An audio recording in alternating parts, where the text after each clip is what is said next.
Hello guys, welcome back to Car Obsession and welcome to another episode of Pit Stop Sunday. The topic in this video may not be the sexiest or the most, dare I say, interesting, but I think to some of you watching it may be of some kind of value.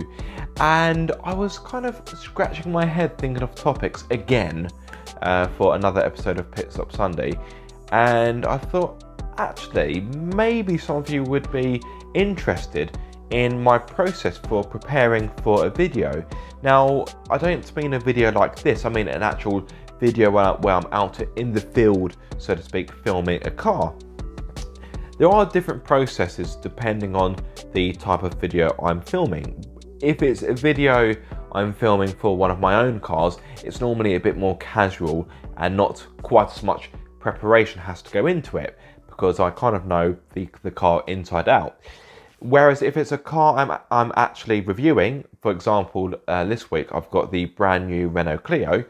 Of course, there is a bit more work that goes into it because I have to make sure that what I'm saying about the car is correct. And I need to make sure that the way how I portray my thoughts on that car are how I want them to come out. Now, when I'm filming my own cars, it doesn't really matter what I say because at the end of the day, they are my cars. For example, when I filmed the throwback video with Leo, my Leon Cupra, I basically called it an ugly car. And I basically said, well, I can't remember my words exactly, but I was quite harsh about the styling. But at the end of the day, it's my car. Therefore, I can kind of say what I want. Conversely, when you're dealing with a car that's been given to you by a manufacturer, of course, you have to be honest about the car, whether that's positive or negative, but at the same time, you have to present it in a way where it comes across as balanced and as fair as possible. I'd like to think that my reviews are as balanced and as fair as possible, that I'm able to give enough pros and cons. I try not to go down the road of just completely slating a car and essentially saying, oh, it's crap, it's no good, blah, blah, blah. I will try and find the good elements of every car I review. So that also goes into the preparation because I need to make sure that my presentation of the vehicle is as balanced as possible. And the same goes if I really like the car. Again, if I really like the car, I still need to find some elements of the car I don't like because it needs to be somewhat balanced. I can't say, oh, this is the best thing since sliced bread. By the way, before sliced bread was invented, what was the expression? I'd love to know.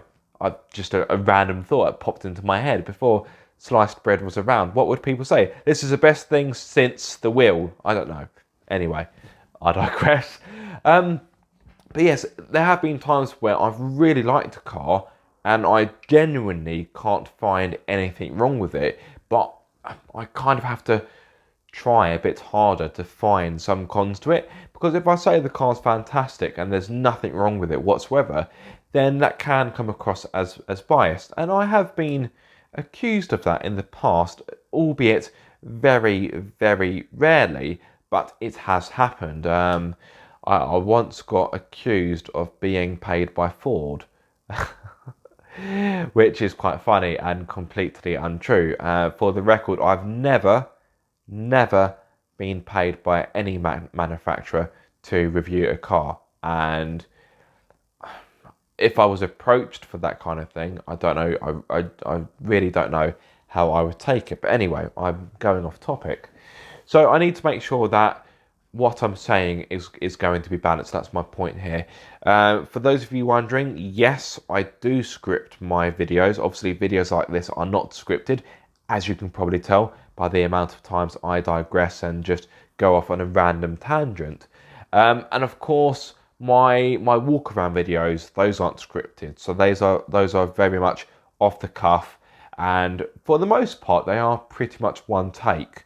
So, which I'm quite pleased by because I have to remember quite a few facts and figures and how much the car costs and what is included as part of the standard equipment and what is optional. That can be quite tricky, particularly. But I'll give you an example. When I did the Audi RSQ3 last week, no, sorry, the week before last week, it had quite a lot of optional extras. So when I was walking around the car talking through the specification, it was quite difficult to remember what was standard and what wasn't standard. So that is a challenge in itself.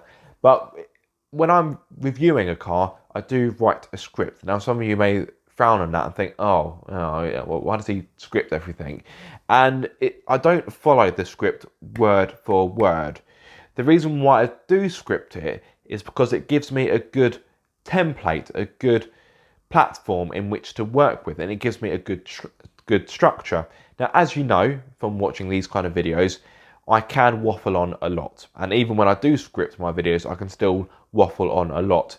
I would argue that's part of my charm, but some of you would probably say that's one of the things you like least about my channel, for which I completely understand. But when I do script things, I make sure that I have things in a certain structure, that I talk about things when I want to, and that the video has got as much flow as possible.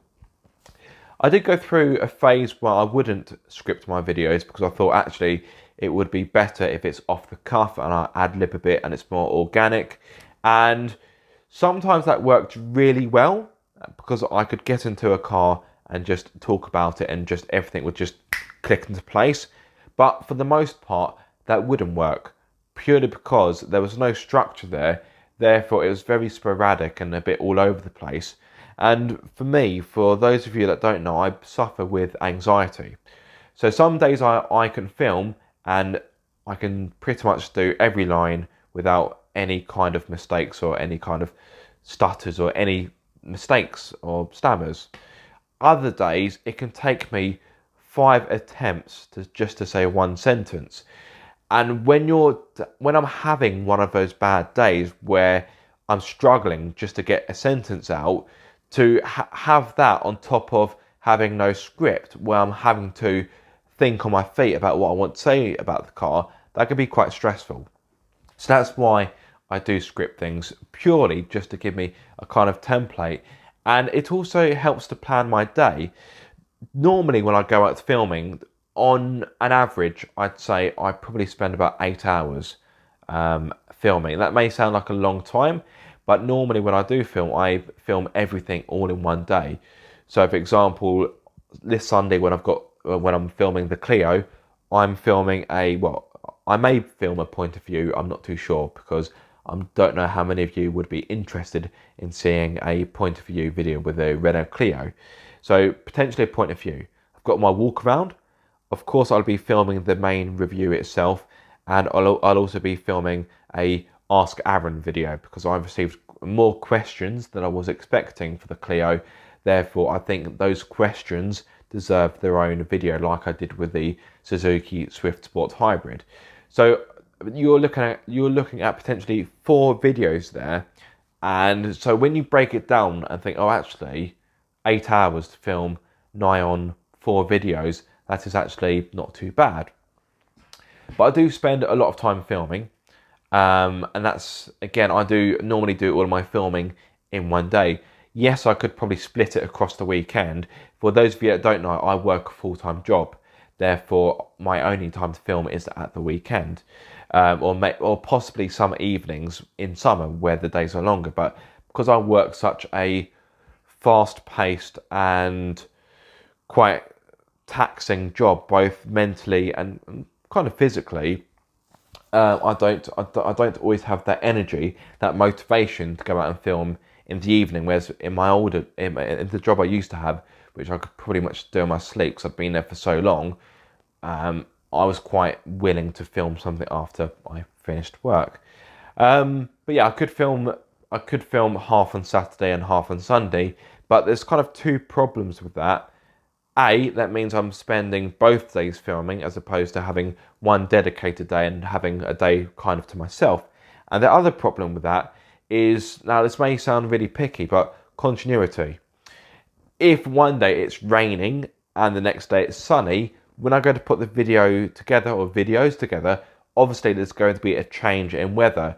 And for me being a little bit OCD, that would annoy me. And I think you as a viewer may pick up on it. You may not do, but I don't know. It's one of those things. So yes, I do script things. I do try and keep a nice, tidy structure. And the other reason why I script things is because if it's all now, for those of you that don't know, I actually have a website where I post written reviews, which I must admit I haven't done anything on my website for quite some time. But the advantage of writing a script beforehand is that I don't have to then go and write the review after I filmed it, because I've pretty much done the written review. That is effectively my script. So when the time comes, I do put the review on the website. All I need to do is just basically copy and paste it into my website and add photos. It saves time. Whereas beforehand, I would film the video and then write the review afterwards, which in hindsight was just pointless, because I was basically doing twice the work. And you know what they say, work smart, not hard, although I try and combine the two.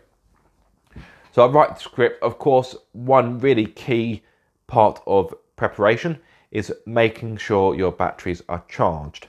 Because there's nothing worse than going out into the field, one of your battery dies, and then you find that all of your other batteries are dead. This very rarely happens to me, but I think it has happened to me once or twice. So yeah, making sure the batteries are charged, which sounds like a really simple thing, but it can be something that can be forgotten. Research is another really, really important one. I always try to do as much research as I can. Yes, okay, I am human. I do get things wrong from time to time, but I try and limit the amount of times that happens. So whenever I'm speaking about a car that I'm reviewing, I do try and make sure I have as much information information to hand, I should say, so that way I can give you guys, the viewers, as much information and background information as possible, whether it's MPG figures, the 0 to 60, the trim level, a brief history of the model, what's so great about the new model, what has changed, what isn't so great compared to its predecessor. I try and do as much research as I can, and I won't lie, there have been times where I wish I had done more research, but the problem is, and this may sound like a cop-out, but this is genuine, sometimes I simply don't have the time. At this moment in time, I do car obsession as a hobby, as a passion, which isn't really paid for. I do get a bit of money from YouTube, but not much. Therefore, I have to fit all of this around a full-time job.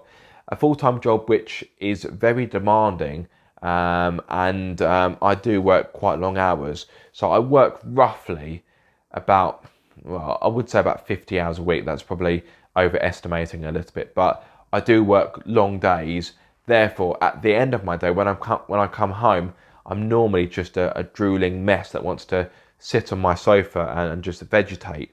So I'm not always in the mood for picking up the laptop and researching all the ins and outs of whichever car I may have. But I do try and make sure that I at least cover the basics, because sometimes, and don't get me wrong, you know, I have been a victim of it in the past. I'm sure I have. I can't think of when, but it's something worse for me as someone who watches other YouTubers, to watch a YouTuber and they're talking about a car and they don't quite know the facts on it. And don't get me wrong, there have been times where I've been doing a video and it's been a little bit haphazard. I get that, but you watch some YouTubers and it seems like quite often they get into a car to drive it and they don't know the basic things about such as the price or the 0 to 60, or just things that you'd really want to know, just the kind of vital statistics,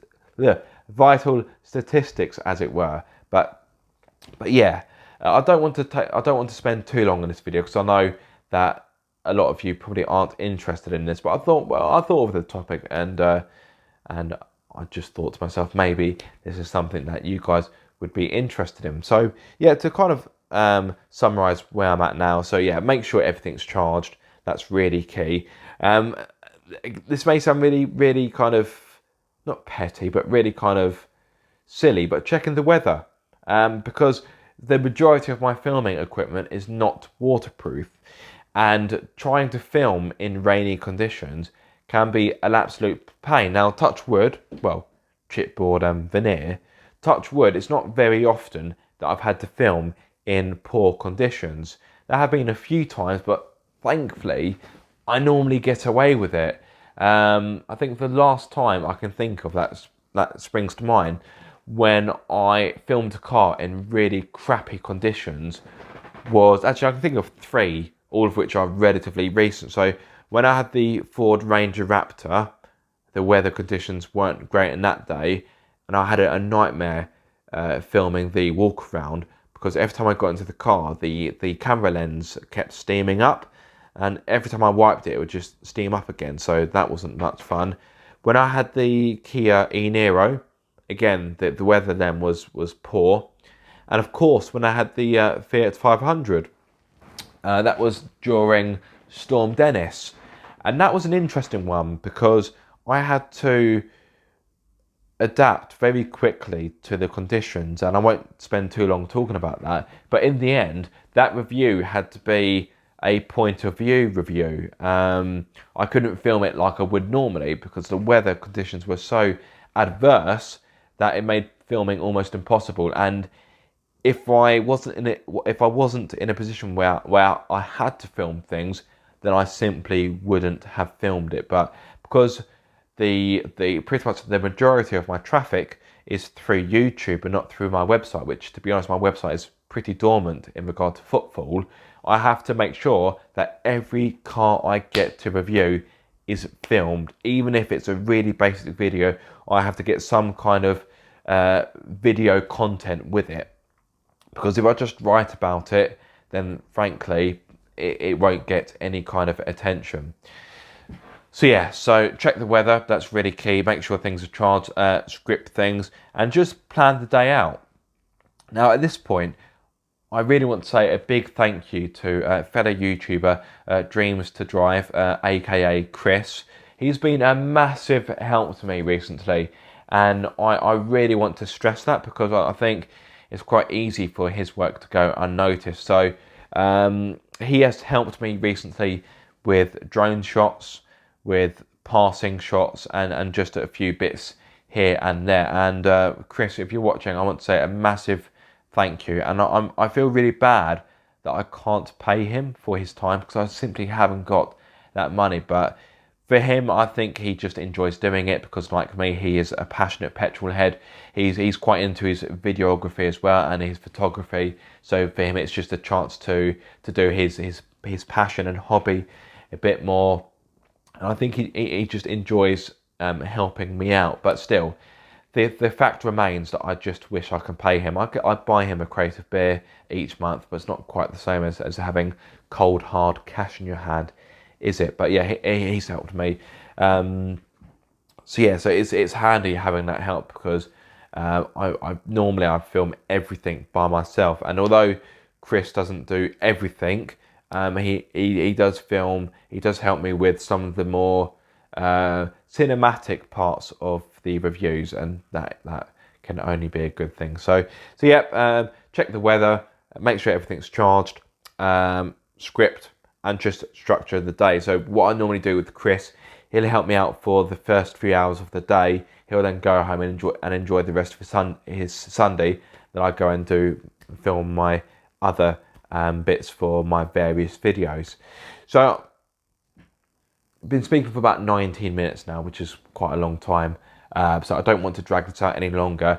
If you do have any questions in regard to my preparation, or if there's anything that I've missed off that you'd like me to speak about, drop a question in the comment section.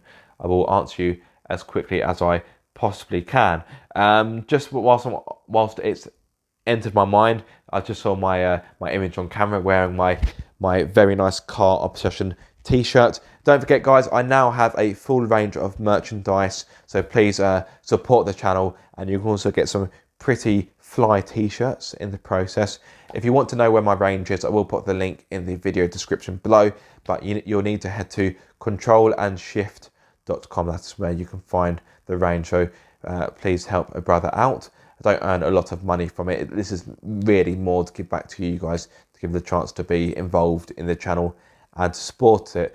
Speaking of which, that's a very nice segue, because of course, like I always do in a Pit Stop Sunday video, I want to finish with your comments. Now, some of you have given me feedback about me turning my back on the camera to read the comments, which is fair enough feedback, and I do apologise for that. It's just the way how I set this video up. It's just easier for me to do that because my desk is here and my laptop's here. Yes, I know it's called a laptop. I could have it on my lap, but it's not quite as, it's a bit more fiddly. But what I will do, I will try something new for this video. Please give me your feedback. So I'll move this camera over a little bit. So yeah, so let's try a bit of magic. Let's do this. So 1, 2, aha, you're there now. Look at that, the magic of editing. So the first comment is actually a really fresh one. It is hot out the oven.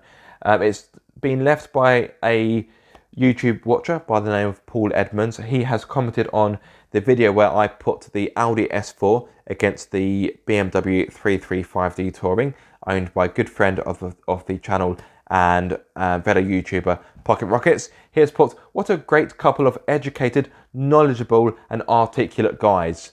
Was he watching the right video? I don't think he was. Great channel and great humorous review.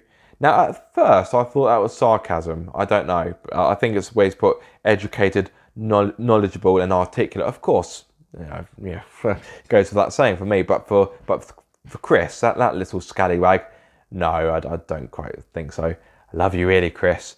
But no, Paul has then followed it up with great channel and humorous review. So I think that is a genuine, nice comment. So thank you, Paul. Thank you so much for watching. That Audi S4 Avant versus BMW 335D Touring video, that has actually got quite a lot of traction, so that is good. The next comment is from a viewer by the name of Ricardo R, who looks to be a new subscriber. So Ricardo, if you're watching, thank you so much for your sub. It is much appreciated. He has commented on my video of the Citroen Berlingo, where I basically did an interior / practicality review. He has put, not the longest, but by far the best presentation video. It's like I'm there. Finally, someone who presents what he sees of the car, not spreadsheets. So thank you so much for that comment. That is greatly appreciated. So yes, I love that comment. I'm going to pick this one out because it made me laugh, and I was waiting for someone to say this. So this is on my this was a comment on my Suzuki Swift Sport Hybrid point of view video. It's from a viewer by the name of Bad M. He or she has put, that's not you. Where's the gloves? Ha ha. So of course, as you know, I like to wear driving gloves. Some of you don't quite agree with that. And the driving gloves topic is quite a divisive one. But anyway, so when I did the Suzuki Swift Sport Hybrid point of view, I chose not to wear the gloves because I don't know why. But anyway, didn't wear them. And obviously, he's basically saying that video can't be you because you're not wearing your gloves. So I did quite appreciate that. Okay, I like this one. So this is from a viewer by the name of Simon1, and it is on my Peugeot Rifter review. He has put, you have a very nice manner. Oh, thank you very much. Flattery will get you everywhere. You have a very nice manner and you inject a bit of humour here and there. When you smacked the table down, I creased up. I'll look out for more of your reviews. Simon, thank you very much. I do hope you are subscribed. And I think that leaves time for one more. I think I've read out 4 so far. I've lost count, which is embarrassing, so I've only read out, well, I don't know. It's been a long day. Give me a break. And it's almost 10 o'clock at night. But this time is the only time I have to film this. Otherwise, I'd be depriving you of another Pit Stop Sunday video, which I wouldn't like to do. So one more comment. Actually, I'm going to read out 2 more comments purely because these 2 made me laugh, but they weren't from this week, so I forgot about them. So this one is from a viewer by the name of Huggles Cake, which already is quite humorous. He or she commented on my review of the Ford Mustang, which I had quite some time ago. They've put, why is the steering wheel on the wrong side? And why is the outside mirror so large and clunky? And what kind of weird American accent do you have? Obviously, this person is referring to the fact that I'm driving a right-hand version in the UK and not a left-hand drive one in America. So that made me chuckle. And the last one, I think I've saved the best one for last, I'd argue.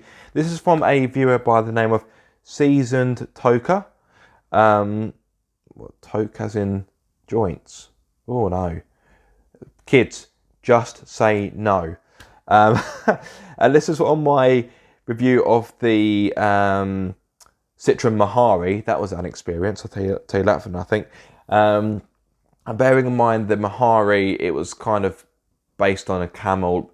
Bit too long to explain right here, right now, but the name was inspired by a type of camel.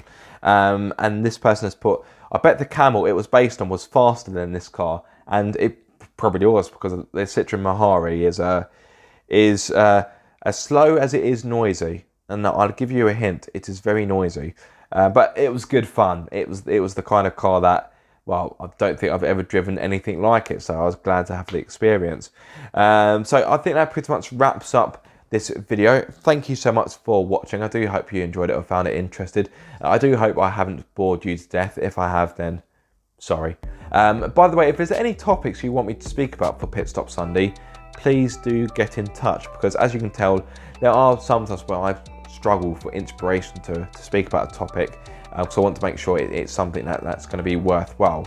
Some of you may argue that this video may not have been, but I thought it may be of interest to some, which is why I filmed it. But yes, if you do have any topics or any bits of car news you'd like me to speak about, or any types of just anything in general, really, it has to be car related. If you want me to speak about the latest fashion trends, then well, you're going to be out of luck, because yeah, I'm not going to be much use to you. Anyway, thank you so much for watching this video. I do hope you have enjoyed it. If so, be sure to like, comment and subscribe. If you are subscribed, don't forget to click the bell icon so you get notified every time I make a video. But until the next time, guys, be sure to keep up the car obsession.